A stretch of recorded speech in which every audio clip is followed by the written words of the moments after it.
and it was just like, I've loved this movie for decades, but I've only seen it like 4 or 5 times, and I'm like, yeah, I can't really watch this right now. This is, too close.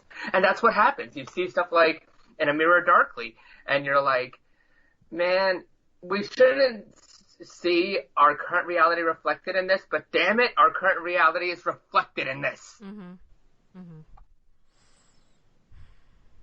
I mean, not to say another, like, cliched phrase, but, if you don't learn from history, you're doomed to repeat it. It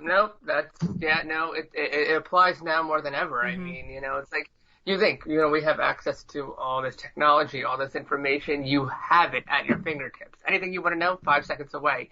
And yet there's all this false information that people tend to fall trapped to, so. Mm-hmm. And, this is how you get the reality. I mean, they don't show you how the reality in the mirror universe came to be, but you can piece it together that it was something like, people being told, hey, these Vulcans, they're an evil race, mm-hmm. They may have given us technology to be spacefaring, and they may be super geniuses, but they're still evil, Mm-hmm.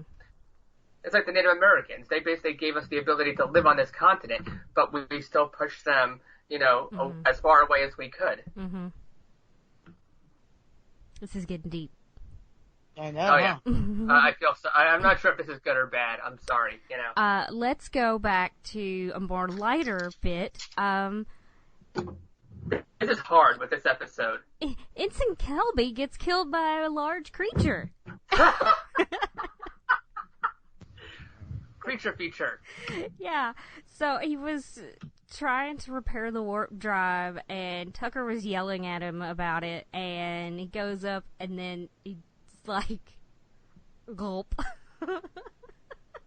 Oh, it was like, it's like that scene in Jurassic Park where Newman gets, no, it's not him, it's the guy and the other guy, the guy in the porta potty gets, like, chomped up.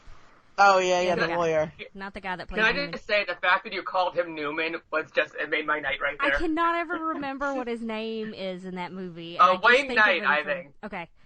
Yes, or his real name. That's his real name. I just always think of him from Seinfeld. I'm sorry. But, no, he gets taken down by the Velociraptors. Anyway. Justifiably so. Yes. I mean, that role is iconic, so. So... Tucker was also wearing his counterpart's uniform, basically. Like, or the future counterpart sort of uniform. So he was also wearing, like, an original series era uniform. We go to sickbay, and Phlox says that it had to be some sort of large reptile that killed Kelby, and the sensors are offline, so they can't really find where it's hiding, which it's almost like when you have a spider, you see a spider in your house and you go to swat it and then it's gone. Yeah, exactly. I had that with a wasp yesterday. Oh, God. Oof. And then you're like, well, guess I better burn the house down now just to be safe. Oh, yeah. Looks like it's time to move. They're here. So, we see Mayweather torturing a Thalan slave that was left on board, while Archer interrogates him, wanting to know who or what this thing is, and where it's hiding, and what's going on, and who's his boss, and what's, where were we the night of October 23rd, that kind of thing. And, so he reveals that their slave master is a Gorn named Slar, and Slar has sabotaged the ship. And if you are not as into the original series like me, you probably know the Gorn, but you may or may not know the name. But it's that reptile thing that Captain Kirk had a fight with.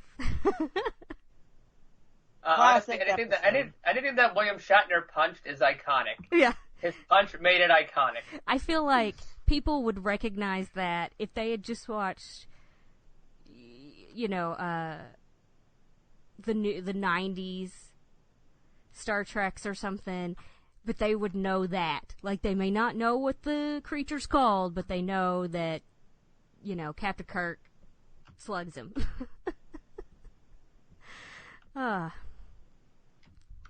You know, because anything for him to have a ripped shirt or whatever, it seemed like on that show. Well, who wouldn't want that? So, I like that Phlox compares it to a velociraptor, because I just mentioned velociraptors, number one, but also I think the original one kind of looks like Bosk from Star Wars, because I have to mention Star Wars as many times as I can. I have to have Star Wars references. He does look a little like Bosk, although I always thought Bosk looked more like the reptile character from The Last Starfighter. Oh, nice. But I do. Thank you. I do not disapprove of the Bosk reference. I think it is accurate. I do also have a Doctor Who reference, because the costume, the Bosk wore, was actually a costume from the BBC, like, you know, costumes or whatever. I guess Pinewood Studios had it or whatever. But so it was on an episode of Doctor Who. Anyway. Ooh, nice. I did not realize that. That's cool. I should have realized that, but I didn't realize that. But now the question is, can you make an Ewok adventure reference in this? No. Ah. I know. If you can, I'd go for it, but I don't think I can. Well, I'll put my caravan of courage together and try and figure. There you go. Instant. All right, so so Reed gives us some exposition, saying how they cornered the Gorn, but then the two that went after him didn't come back because, you know, they probably got eaten too. And Archer sees the alternate universe of himself telling him to achieve more fame and honor. Like, the first time I watched it, I'm like, he's just going crazy. But then I realized, oh, it's supposed to be, because his hair's different. His hair's like it is normally. And it's like, oh, he thinks, you know, he's imagining his alternate universe self being like, what's wrong with you, buddy? It's not like, you know, the angel or devil or whatever on your shoulder. It's like, you know, he's supposed to be such a great man, so now, of course, he's going to taunt this Archer. I don't know. But it's sort of hilarious because, you know, he's the only one who can see him. But he decides that he's going to lead a small assault team to kill the Gorn. Sato gets the Gorn signal, and it talks to Archer, and it's just like, I want to get out of here. Let me off, and I'll tell you where I hid the parts to your ship. And Archer's like, no, you're going to tell us right now where those regulators are. Right now. And the Gorn, you know, the Gorn's pretty astute because it made a point to say that humans are killers and that they would probably kill him anyway, and he doesn't want to be killed. So he knows what he's talking about. So then we're in the turbo lift, and Archer gets owned by his imaginary alternate self again. They find the Gorn's location and go after it in the Jeffries tubes, I think. Is that where they were?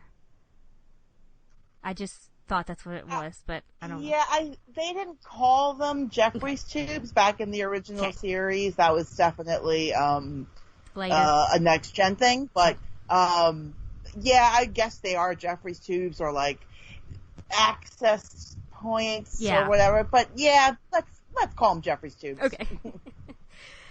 They find a communicator that is set to send off the Gorn's biosignal to throw them off.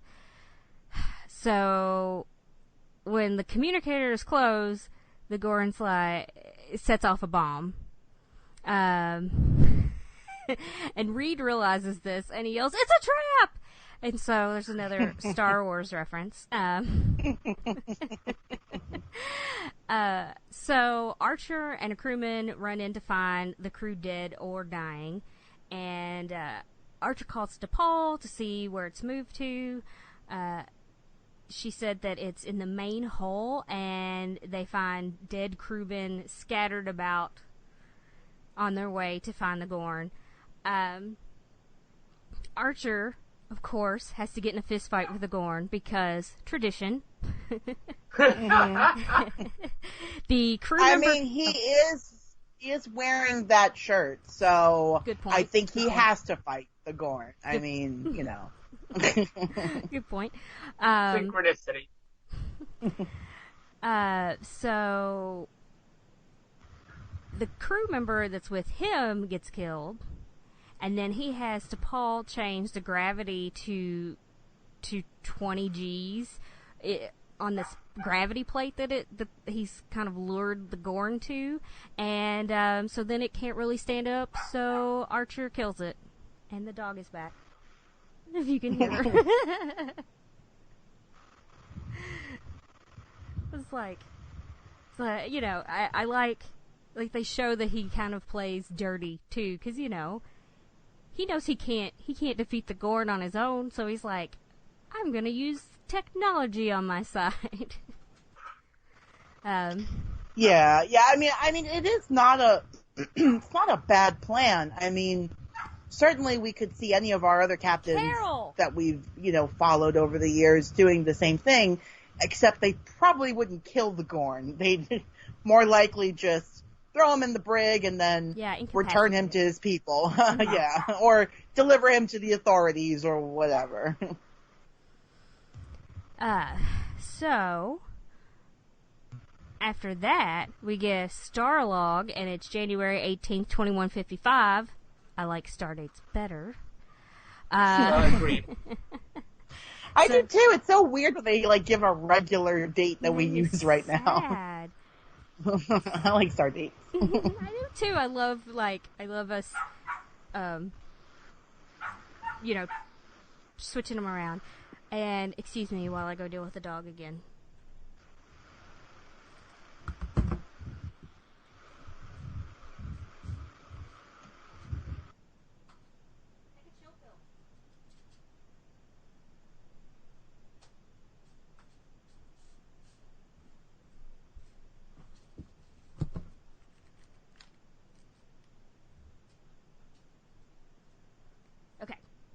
Where are we at? So we find out that Tucker has fixed the warp drive, and in the mess hall, T'Pol asks how Reed is, and Phlox nonchalantly says, it's 50-50. He's just like, She asks what all he's been looking up on the computer, because not only is he nosy about things looking on the computer, she's nosy seeing who's looking up stuff on the computer. And he says he wanted to look up the literature and remarks that Shakespeare was just as morbid as he was before. Paul tells him to look into the Federation of Planets because their species are equal to humans there. So then we hear a klaxon blare and they get up from their table. Then we are on the bridge, I think, and the klaxon's still going off. The Defiance had shown up as the ISS Avenger is being attacked by 4 rebel spacecraft. Oh, watch out. Rebel spacecraft. The Avenger's commanding officer is Admiral Black. He comes aboard for an inspection and is accompanied by his first officer, Soval. Archer asks to be named Captain of the Defiant, but Black's like, nah, man, don't worry about it. So then the imaginary alternate Archer shows up again and taunts him. And he gets really annoyed and disintegrates the Admiral with a phaser. It's like, oh! And we're also dealing with toxic masculinity on this show. Yeah, definitely. Absolutely. So then we see Archer giving a speech to the officers of both ships, in a cargo bay or I don't know, somewhere where he's got